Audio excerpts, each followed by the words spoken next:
Bonjour amis de l'ARH. Alors je suis très heureuse de vous retrouver en ce début d'après-midi. C'est Raphaël qui anime aujourd'hui le podcast et j'ai la chance de recevoir Nadine Potier de Marle, directrice du développement RH de Lacoste. Alors Nadine, j'ai découvert en effet ton profil et ton parcours et j'ai vraiment été intéressée. J'ai trouvé que tu avais en effet 3 axes très différenciants qui pour moi, la première chose qui caractérise, je trouve, ton expérience, ta carrière, c'est vraiment une très forte connotation dans le retail. Tu as travaillé en effet chez Leroy Merlin, Promode, Castorama et maintenant Lacoste. On aura bien évidemment l'occasion d'y revenir. C'est intéressant de voir comment tu as construit également ta carrière parce que tu as développé à des postes de management opérationnel et aujourd'hui, et finalement, tu t'es hissé jusqu'à des fonctions RH et aujourd'hui, tu as même une composante, je dirais, culture et diversité et inclusion. Et tu as également une dimension internationale, aussi bien de par finalement les endroits où tu as pu vivre et donc travailler, je pense à Londres et l'Espagne, mais également tu avais un périmètre en effet global et mondial. Donc voilà, j'ai trouvé, quand j'ai découvert ça, je me suis dit, oula, attention, il y a plein de choses à dire, ça me plaît. Et donc j'ai envie de commencer avec une première question qui est une question plutôt classique qu'on a nous chez Kokoroé. Est-ce que tu te voyais à ce type de fonction quand tu étais petite? Donc à savoir pour moi la dimension D&I qui est une dimension assez particulière avec un impact fort, la dimension internationale et le retail. T'avais ça en toi, ces 3 aspects? Pas vraiment. À 5 ans, t'avais peut-être... tu pensais à peut-être... 5 ans, je rêvais d'être majorette. Donc, ah, super. Ça n'a rien à voir. Alors, majorette, c'est original tout de même. Mais j'ai pas mal déménagé étant jeune en France, mais aussi j'ai vécu en Belgique, dans la partie flamande de la Belgique. Donc, il y avait un peu ce côté envie de comprendre et de connaître d'autres endroits que celui où je suis née et où j'ai pu grandir. Le retail, il m'est venu plutôt après mes études, parce que je vis dans le Nord, j'ai fait mes études dans le Nord, et donc le Nord est quand même le berceau du retail. Et me disant que je voulais travailler dans les ressources humaines, mais que je voulais d'abord commencer par le terrain, pour moi le retail était vraiment un moyen très rapidement d'avoir des responsabilités de gestion de compte d'exploitation et d'animation d'équipe. Donc c'était le magasin en lui-même qui te plaisait et le fait de dire que finalement ça allait te permettre d'avoir une expérience très terrain, très concrète de gestion d'une boutique quelque part. Exactement. C'est ça qui te plaisait. Exactement, c'est la responsabilité d'un compte d'exploitation, donc comprendre un peu tous les rouages économiques d'une entreprise et puis avoir très rapidement une responsabilité d'équipe, de gens à animer pour comprendre quels sont les leviers du management avec cette idée derrière la tête de me dire, bon, une fois que j'aurai suffisamment acquis de maturité, je pourrai passer aux ressources humaines en ayant une vraie légitimité.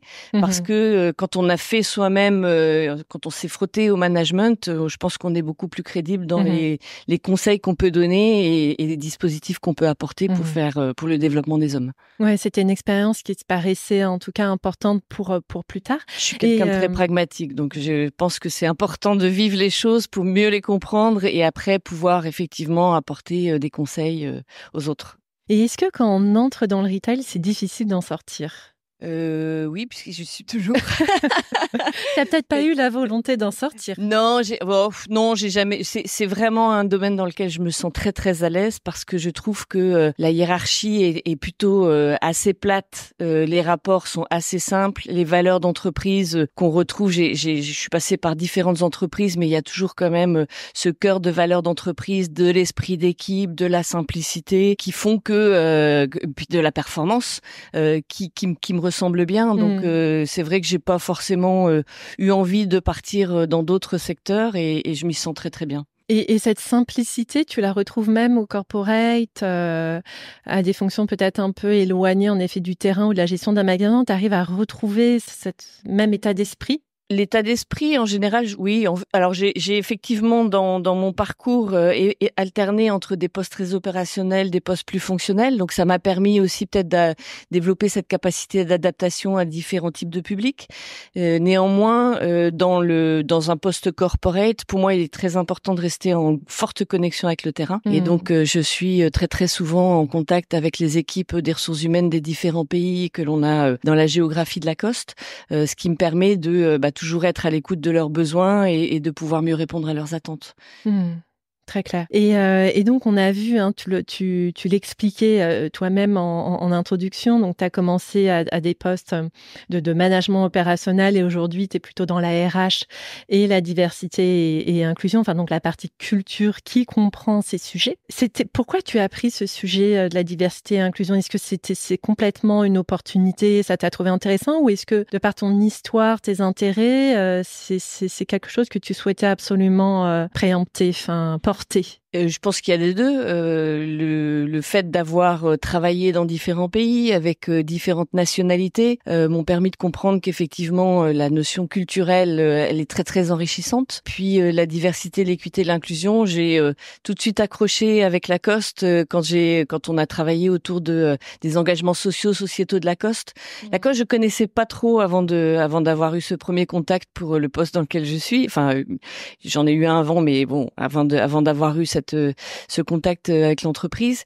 Et en fait, René Lacoste est un personnage qui incarne complètement ces valeurs, ces notions de diversité, d'équité. En fait, c'est quelqu'un qui a toujours dit: j'ai eu de la chance dans mon parcours, j'ai réussi plein de choses et je suis arrivée dans une famille plutôt, je dirais, socialement à l'aise, qui m'a permis d'accéder à ce que je suis aujourd'hui. J'ai envie de le redonner aux autres et notamment d'aider des personnes qui sont dans des situations plus compliquées que la mienne. Et donc ça, ce credo, pour moi, il est important, il résonne bien avec ce que je fais aujourd'hui. Notre engagement sociétal chez Lacoste, c'est faire de l'égalité des chances une réalité. Mmh.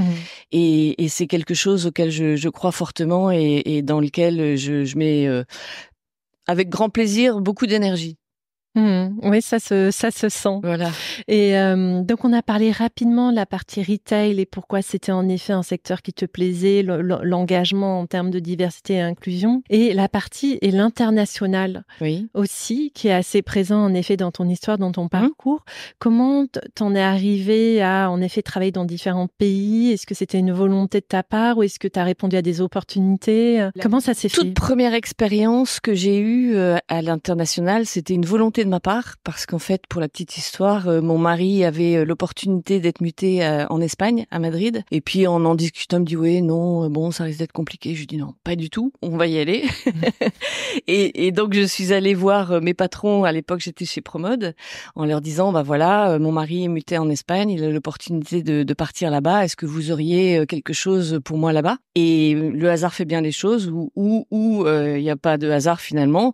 Effectivement, ils avaient besoin d'un DRH pour la filiale Promode Espagne-Portugal, et c'est comme ça que je suis partie en Espagne. Mais j'ai toujours bien aimé, j'ai pas mal voyagé aussi d'une manière touristique avec mes parents. C'est toujours quelque chose je suis très curieuse, j'aime bien bouger, j'aime bien découvrir des choses nouvelles, donc c'est quelque chose que j'avais toujours en moi, et je pense que je l'ai provoqué au départ, et après c'est vrai qu'une fois qu'on a goûté à ça, on peut plus s'en passer. Donc en effet, il y a eu l'Espagne, je crois qu'il y a eu Londres. Il y a eu Londres. Comment ça se passe quand on arrive dans un pays? Mais ça paraît fou de découvrir une culture, de s'intégrer, d'intégrer une nouvelle équipe. Ouais, comment tu l'as vécu? Alors, comme je te le disais tout à l'heure, en fait, je pense que j'ai une capacité d'adaptation assez importante, parce que j'ai beaucoup bougé quand j'étais jeune. J'ai pas fait deux ans dans la même école, donc j'ai toujours eu l'habitude d'arriver dans un nouvel environnement, de devoir me tisser des liens, de me faire des amis, et puis après je suis repartie. Donc le fait d'arriver dans une nouvelle équipe, c'est pas un problème pour moi. Ensuite, les cultures dans lesquelles j'ai vécu sont pas quand même fondamentalement différentes de la culture française. Bon, l'Espagne est quand même très proche, c'est une culture latine, hein. Bon, bien sûr qu'il y a des choses différentes auxquelles il faut s'adapter, mais c'est pas le Japon ou c'est pas la Corée. Donc c'est plus simple. La culture anglo-saxonne, elle est quand même assez étonnante, parce que on a l'impression que c'est assez simple et finalement plus compliqué que la culture espagnole. Tu veux dire dans l'expression des émotions, dans la différence, les différences où en fait bon, il y a un mode de fonctionnement très différent. Nous, on a besoin latin quand on fait un projet, de donner du sens, de donner d'engager les gens, de partir sur vraiment, on crée une équipe autour de soi et on y va. Et puis on est un peu en test and learn, alors que les Anglo-Saxons, ils donnent pas autant de sens aux choses. Ils ont besoin de faire un plan avec des steps, et puis l'important c'est de passer d'un step à l'autre avec beaucoup de KPIs et ce qui est troublant chez les anglo-saxons, c'est que la façon dont ils disent les choses n'est pas forcément le reflet de ce qu'ils veulent, enfin, en tout cas nous, de la façon dont on l'interprète, de ce qu'ils veulent dire au fond. Exemple typique assez classique, quand vous faites une présentation et puis qu'un Anglais vous dit oh, very interesting. Nous, on est super contents de dire on l'a bien intéressé, et en fait, c'est pas du tout ça. Donc, il y a un certain nombre de faux amis d'expression comme ça qu'il faut arriver à bien capter. Le français, en tout cas, moi, j'ai toujours eu l'habitude de travailler avec des gens, en plus dans le retail, qui sont assez directs, qui vont droit au but, qui peuvent même par moments être un peu brutaux dans la façon d'exprimer les choses. L'anglais, il va enrober, il ira pas forcément d'une façon aussi directe sur les choses, et donc, faut arriver à décrypter le fond de la pensée.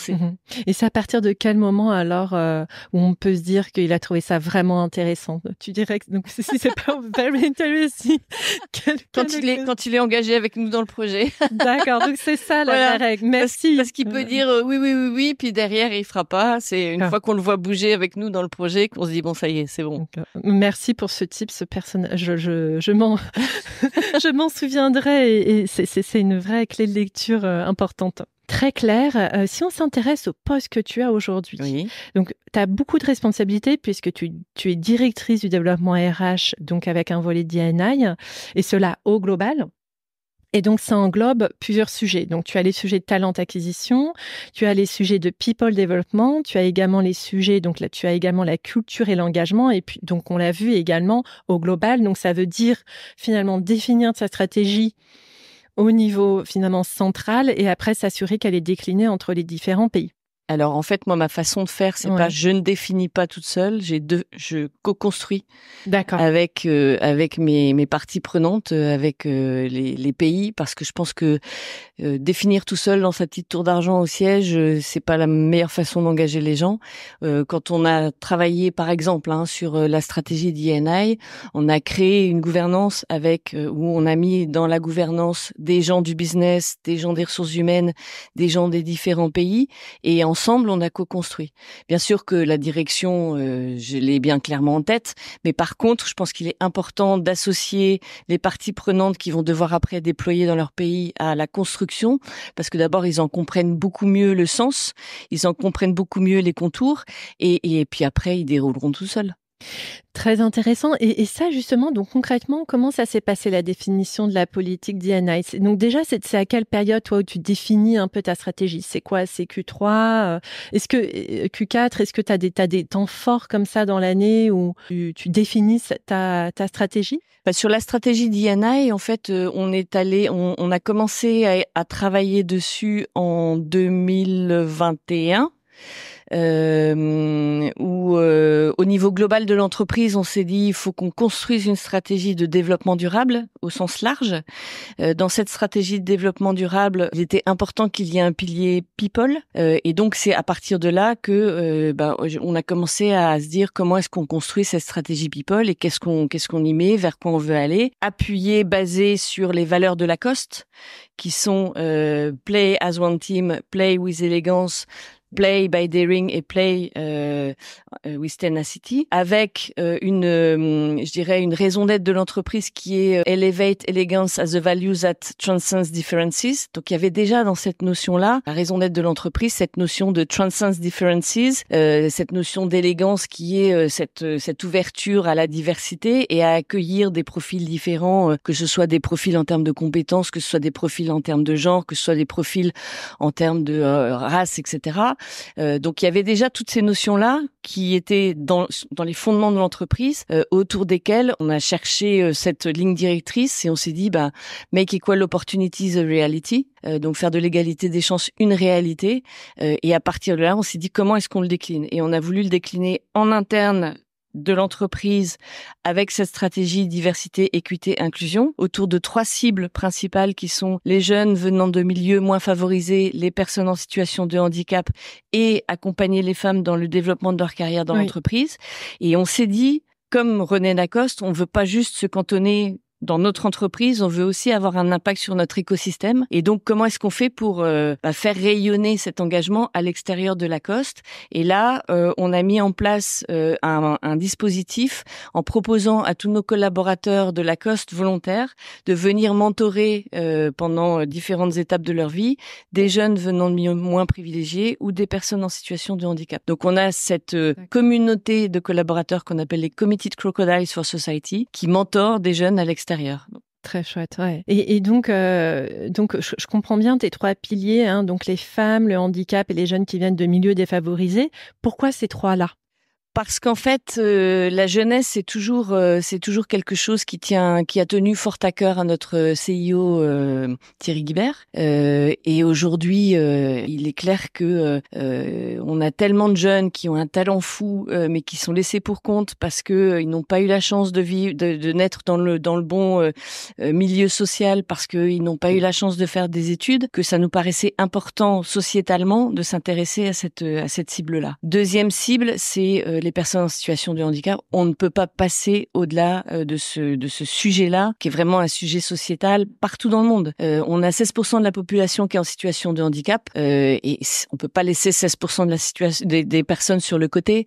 Donc, il nous paraissait important de pouvoir aussi s'occuper d'eux et puis essayer de les accompagner. Et la troisième cible, en fait, chez Lacoste, on a en bas de l'échelle de la pyramide hiérarchique, on a plutôt un équilibre femmes 60%, hommes 40%. Et plus on monte dans la hiérarchie, comme dans pas mal d'entreprises, moins on a l'équilibre dans ce sens-là, il bascule dans l'autre sens. Et donc, ce que l'on veut, ce que l'on a voulu, c'est de se dire, on veut avoir un leadership dans l'entreprise qui soit représentatif de l'ensemble de la population de nos collaborateurs. Et donc, il y a un vrai sujet d'accompagner nos femmes qui, on s'est rendu compte, s'arrêtaient dans leur progression professionnelle à un certain niveau, à passer ce niveau et aller plus loin. Très clair. Et justement, qu'est-ce que vous avez pu mettre en place pour améliorer la représentativité des femmes?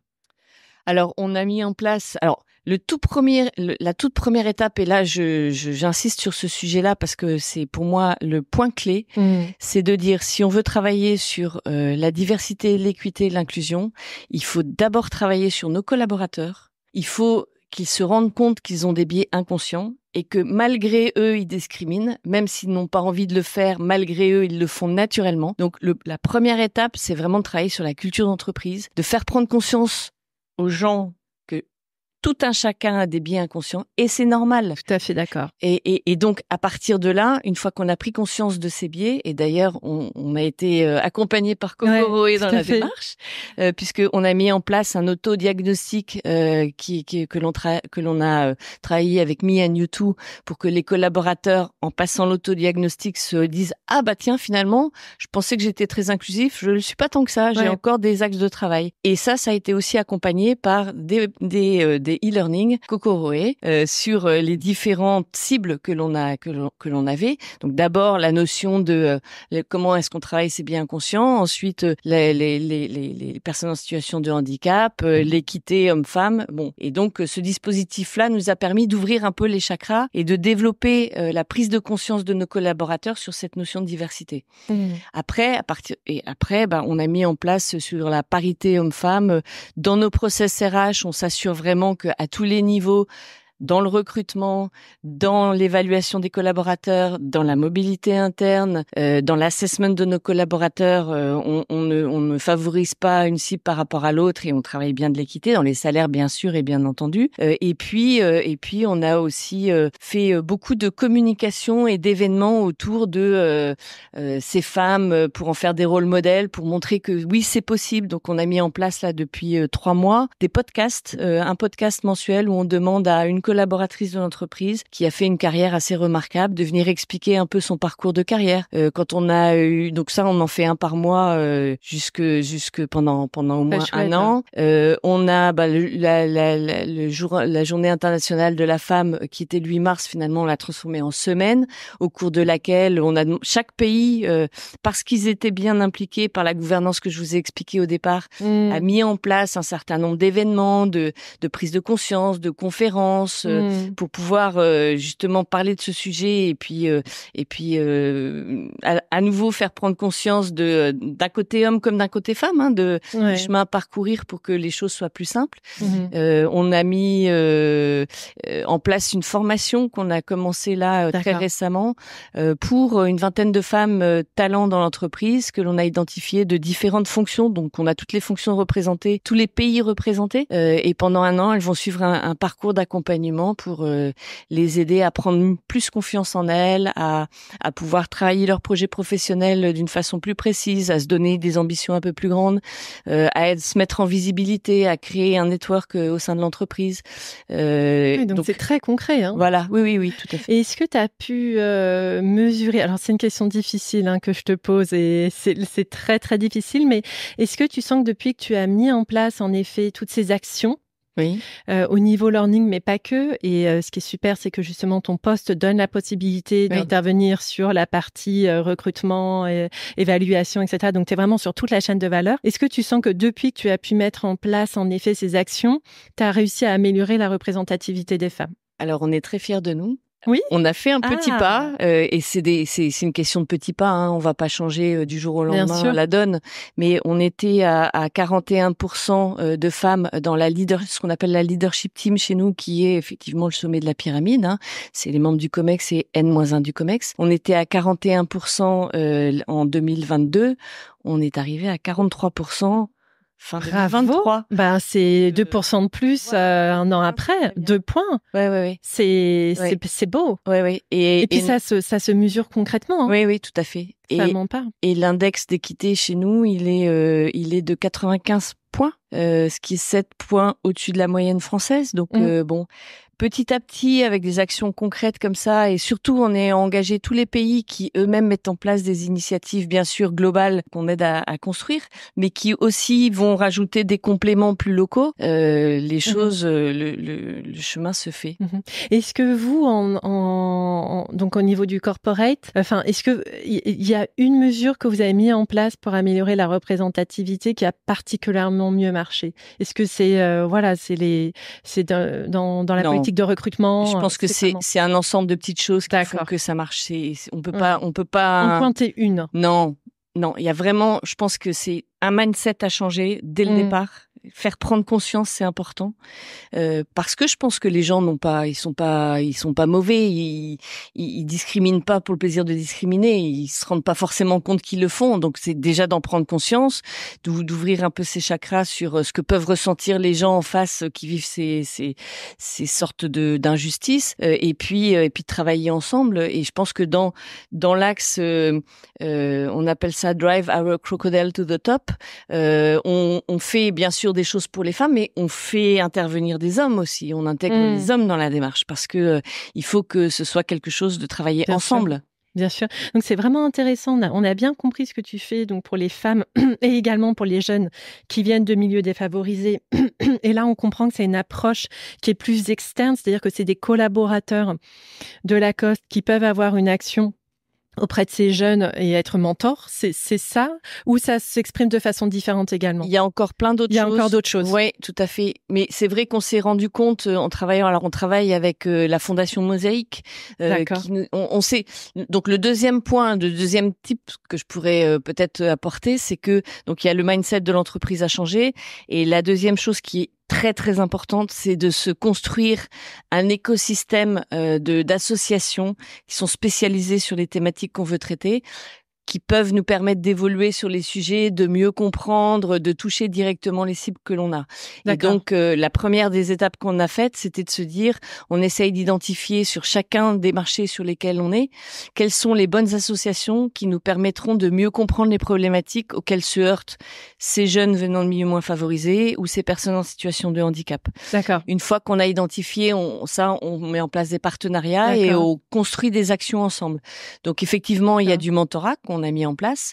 Le mentorat permet aussi la prise de conscience parce que quand on mentore un jeune qui vient d'un milieu moins favorisé, on se rend compte des difficultés auxquelles il se heurte. Quand on mentore une personne en situation de handicap, un jeune qui a du mal à accéder à des niveaux d'études, on s'en rend compte aussi. Donc, on est beaucoup plus ouvert et on sait comment est-ce qu'on peut agir pour pouvoir accompagner et puis les aider efficacement.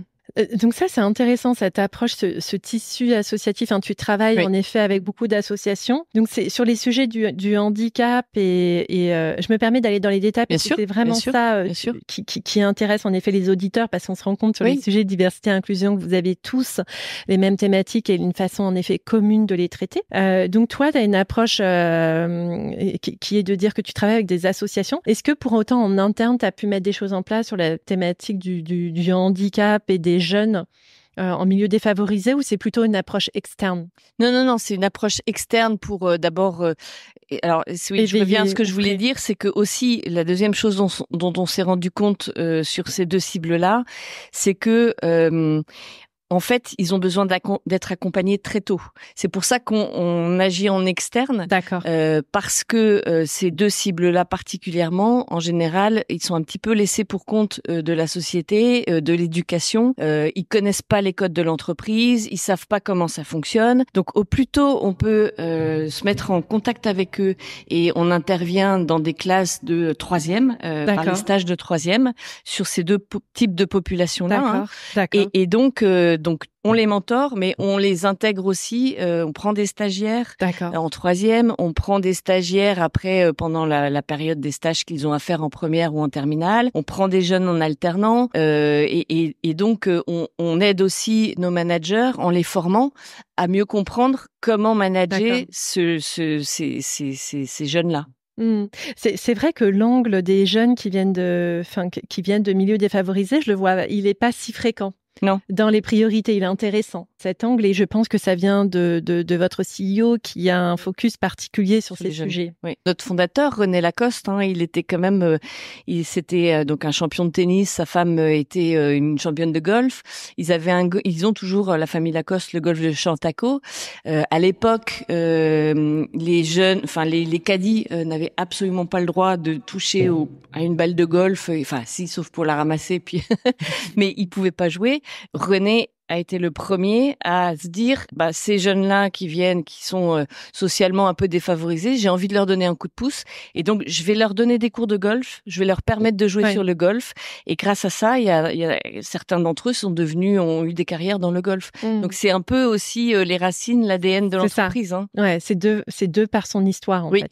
Oui. Et donc comment tu parviens? Donc on l'a vu, tu as une stratégie globale, et ensuite les pays doivent mettre en place ta politique. Comment t'arrives votre politique?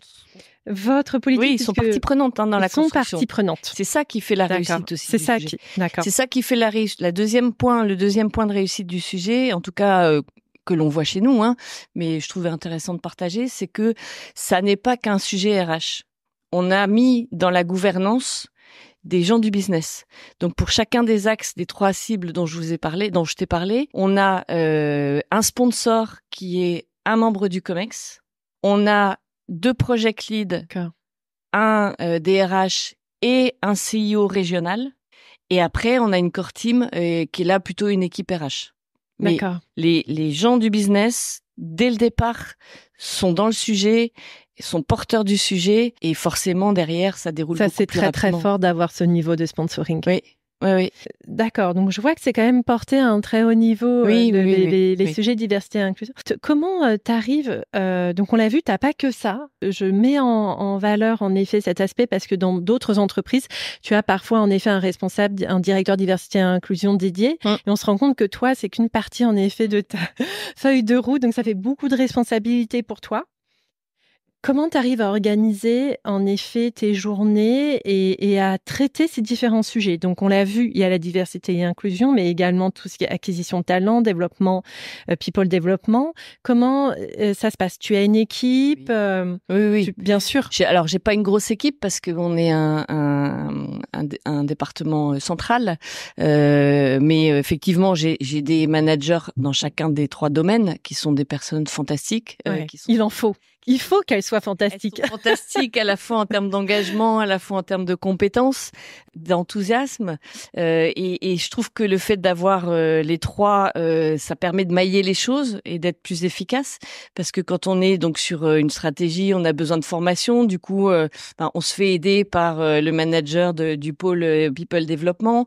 On a besoin aussi que dans notre politique de recrutement, on puisse mettre des mesures en place en disant on demande à nos cabinets, quand on passe par des cabinets qui nous présentent dans les shortlists autant d'hommes que de femmes. Bon, donc ça, c'est bien maillé et ça permet d'être plus efficace. Ça te permet d'être vraiment complète. Voilà, en fait. voilà. Et après, au-delà de ça, donc on est une équipe assez light au niveau du central, du global, mais on s'appuie aussi sur les DRH de différents pays qui, eux, nous aident à co-construire et puis après sont chargés de la mise en œuvre sur chacun de leurs marchés. D'accord. Donc c'est vraiment un travail global, hein, et c'est et je pense que c'est ce qui donne la puissance du sujet. Et ça se fait bien cette co-construction. Comment elle s'organise concrètement? C'est quoi? C'est un séminaire que tu fais une fois par an? Non, pas du tout. Non, c'est des réunions, des meetings alors bien sûr qu'il faut les alimenter, il faut donner des grandes directions, mais après on leur demande de réfléchir, d'apporter leurs idées et puis on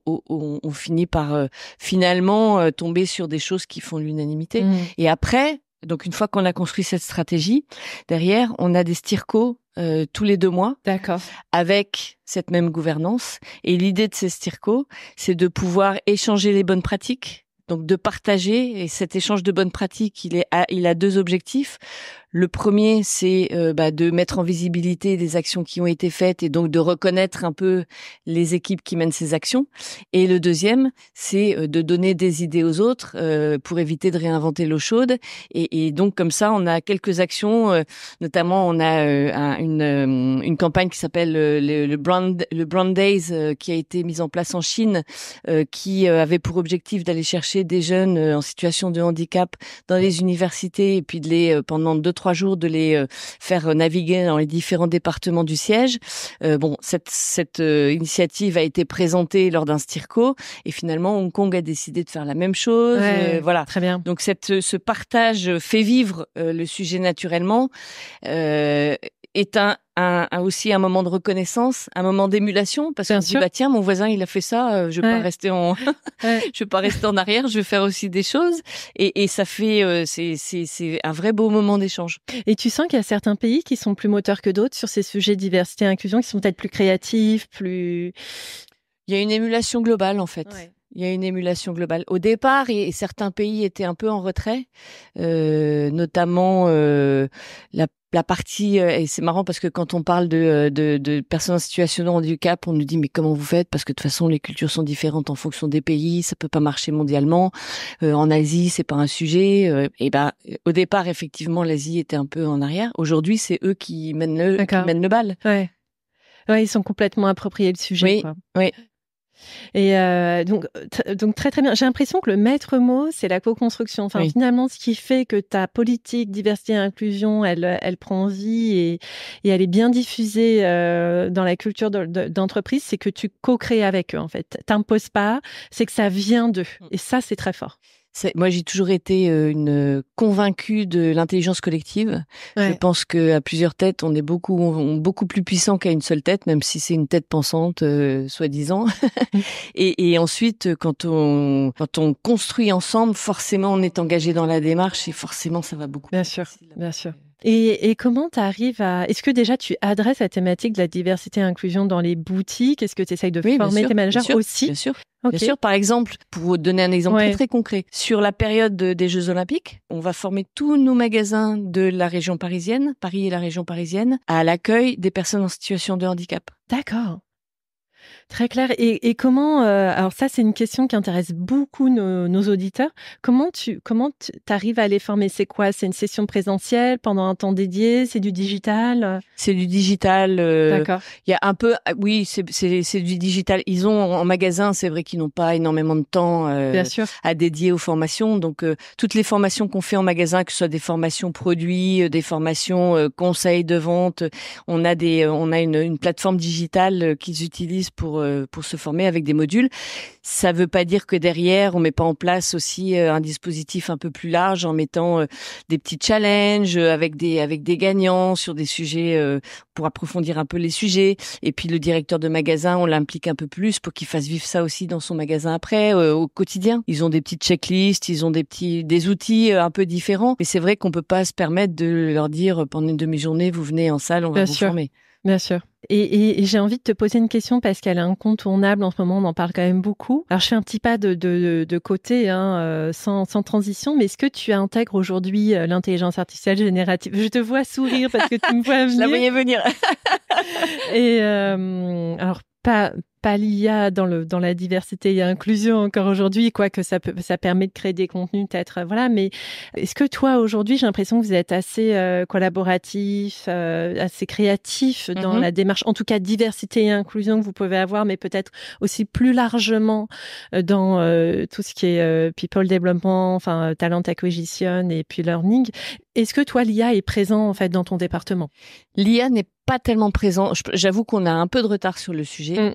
Après, moi, c'est quand même un sujet dont je pense qu'il peut être très apporteur dans certains domaines, et notamment faire gagner un temps fou. Si je prends le thème du recrutement, il peut faire gagner un temps fou sur le matching. Par contre, le gros danger de l'IA dans le recrutement, c'est que comme c'est un système itératif, les biais inconscients se reproduisent. Et donc, on commence à s'intéresser de très très près au sujet de l'IA, mais moi, j'ai besoin de comprendre. En général, on nous a vendu tous les intérêts, tous les avantages de l'IA, et j'y crois. Par contre, j'ai besoin de bien aussi comprendre tous les risques auxquels peuvent conduire l'IA pour pouvoir y aller d'une façon beaucoup plus pleine. Ouais, tout à fait. Je pense qu'en effet, la notion d'éthique dans l'IA, elle est vraiment clé. Et tu parlais, en effet, tu donnais un exemple sur de l'IA dans le recrutement, qui est un exemple qui est vraiment très intéressant. Vous avez un outil aujourd'hui qui existe sur les sujets de recrutement ou pas du tout? Enfin, en IA ou pas du tout? Non, on n'en a pas. T'attends vraiment de voir, de comprendre avant d'utiliser les outils. T'es un prospect. D'accord, ok. Très clair. Mais j'y crois, hein. Je pense que c'est une de toute façon, on pourra pas y couper. Et c'est quelque chose qui va nous apporter beaucoup à condition de savoir l'utiliser à bon escient et d'être conscient des travers que ça peut aussi engendrer. Bien sûr. Et le message qui t'est donné, toi, en interne, c'est, enfin, je veux dire, par la direction vis-à-vis de l'IA, c'est un message plutôt ouvert ou peut-être plus prudent, un peu comme toi, ce que tu peux avoir, à savoir, attendons, regardons, analysons et puis on verra après? On est très test and learn chez nous, hein. Donc je pense que et on n'a pas de grande ligne directrice de la part de la direction. C'est vrai que le Comex c'est pas forcément emparé du sujet pour l'instant. D'accord. Mais je pense que l'important, moi, je trouve encore une fois un pragmatisme, c'est de dire allons-y petit pas par petit pas, voyons ce que ça peut apporter. Il y a des domaines dans lesquels tous les tâches administratives, tous les plateformes pour les employés, pour avoir un peu l'état de les offres de formation, des propositions de parcours, voilà, ça peut être très très apporteur et très très efficace. Mais on aura toujours besoin d'hommes et surtout, je pense qu'on a besoin de développer cette capacité de discernement. Très bien. Je vois que t'as une vision très intéressante et je sens que t'as une approche très organisée de ton pôle. Enfin, c'est chouette et puis très en collaboration, coopération. C'est une approche qui est très collaborative. Mais il y a également beaucoup de sujets à gérer. J'ai vu que tu avais également, je crois, 4 enfants. Oui. Alors ça fait beaucoup. Comment t'arrives à trouver, à gérer tout ça, tes responsabilités au sein de Lacoste, ta famille, ta vie perso. Comment t'arrives à gérer tout ça? Moi, je suis absolument bluffée par les 4 enfants. Je t'avouerai, là j'en ai 2. Je me dis que c'est déjà bien, mais alors 4, le double.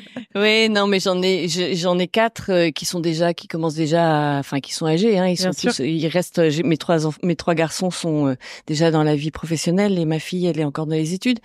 Mais je pense que ce que j'ai appris au cours de mon parcours professionnel, c'est que il est important de pouvoir. J'adore mon métier et je me donne beaucoup dans ce que je fais. Mais une fois que j'ai passé la porte du bureau, je déconnecte. Ouais. et je m'occupe de ma famille, de mes amis, je fais du sport et je pense que c'est vraiment important. Il y a un temps pour tout. Il y a un temps pour tout et je peux pas affirmer que je peux passer à côté de choses en ayant eu effectivement 4 enfants parce qu'il faut savoir équilibrer et puis on apprend à équilibrer de mieux en mieux avec le temps. Mais bon, je pense qu'il y a un temps pour tout et cette notion d'être connecté au bon moment, au bon sujet, elle est très importante. Et tu parlais de sport, c'est quoi? C'est une passion pour toi? C'est un vrai équilibre, ouais. J'en ai toujours fait. J'ai fait plein de sports différents. Je suis quelqu'un d'assez actif et j'ai besoin à la fois de me défouler, en même temps, ça me permet de me ressourcer aussi. Donc oui, j'en ai besoin. Tu fais un sport en particulier? Là, tu cours. Ouais, là, je cours. Et tu fais des semis, des marathons? T'as une approche un peu... J'ai fait des semis et puis j'essaye de me donner. Alors, je m'étais entraînée pour le marathon de Paris. Ouais. Malheureusement, c'était au moment du Covid, donc j'ai pas pu aller jusqu'au bout. Dommage. 2 semaines avant le démarrage. Mais non, mais je pense que c'est un bon moment où c'est un moment pour toi. Ouais, c'est un moment pour moi. C'est un moment où je me défoule, où en même temps, quand je cours, c'est vrai que j'ai toujours plein de bonnes idées qui m'arrivent. Tu cours combien de fois par semaine? Je cours 2 fois par semaine. D'accord. Et combien de temps chaque fois? Et je cours 1 heure, une dizaine de kilomètres. Oui, c'est pas mal quand même. Donc ça, c'est un peu ta clé pour avoir une hygiène de vie, un équilibre en tout cas. Ça et puis la vie sociale aussi, c'est important. Je fais de la photo aussi, j'aime beaucoup. Donc sympa. Qu'est-ce que tu photographies? J'aime beaucoup le street art. Ah ouais? Oui. Dans les rues de Lille? Dans les rues un peu partout où je vais. Quand tu voyages? Ça et puis les portraits. J'ai essayé de faire du paysage, mais c'est pas mon truc en fait. J'aime bien capter des moments comme ça, immortaliser des moments dans une vie qui bouge. Est-ce que tu te donnes un objectif de faire une exposition et d'aller plus loin? Est-ce que tu as ça au fond de toi ou tu restes à un niveau de loisir? Je suis amateur, mais je fais des livres. Ah bon? Mais je fais des livres, je les vends pas. Hein. D'accord. Mais à chaque fois que j'ai fait, on voyage pas mal avec ma famille. J'ai fait des bouquins de photos pour chacun des voyages. Je mitraille et puis après je choisis mes photos, je les retravaille un peu derrière et puis j'en fais des livres. Et un truc dont je suis très fière, c'est que on est allé en Nouvelle-Zélande avec ma famille et j'ai fait un bouquin à 4 mains. Donc mes 2 mains à moi de photographe et puis les 2 mains de ma fille d'écrire un texte. Ah super. Ouais, c'est des projets de famille quoi. Ouais. Et donc c'est un projet un peu interne que tu as. Enfin, je veux dire, t'as pas cette volonté d'éditer ou d'éditer ce livre, de le faire connaître. J'ai pas la confiance suffisante en moi pour le faire et pas forcément le besoin. En fait, c'est de plaisir et puis de faire plaisir aux gens autour de moi pour leur laisser un petit souvenir. Mais c'est pas l'album photo, hein. Bien sûr. Ouais, c'est quand même un livre. Ouais. Mais en tout cas, c'est quelque chose que tu as réussi à transmettre, à diffuser. C'est une énergie que tu diffuses à ta famille en interne et t'en arrives à en faire un projet un peu plus global avec ta fille qui écrit. C'est assez fort, quoi. C'est chouette. Et sur la photo, est-ce que tu as une approche un peu comme le running où tu te mets une espèce de routine qui revient, à savoir 2 fois par semaine, là en l'occurrence pour le running. Est-ce que sur la photo, pareil, donc on comprend qu'il y a les voyages, mais est-ce que tu te dis dans la semaine, j'ai quand même besoin de faire 1 heure de photo ou non? Ou t'es plus... Non, c'est plus... Là récemment, j'en avais pas fait depuis 2 ans à peu près. Et puis là, j'ai repris. On est parti à Noël à Grenade. J'ai fait... j'ai perdu. mais ça m'a donné envie de m'y remettre. Ouais, donc, d'accord. Mais c'est plus une passion. D'accord. Plus une passion vraiment personnelle. Ouais. Chouette. Donc, c'est un peu ta façon de déconnecter, finalement. C'est un peu ton monde à toi. Oui.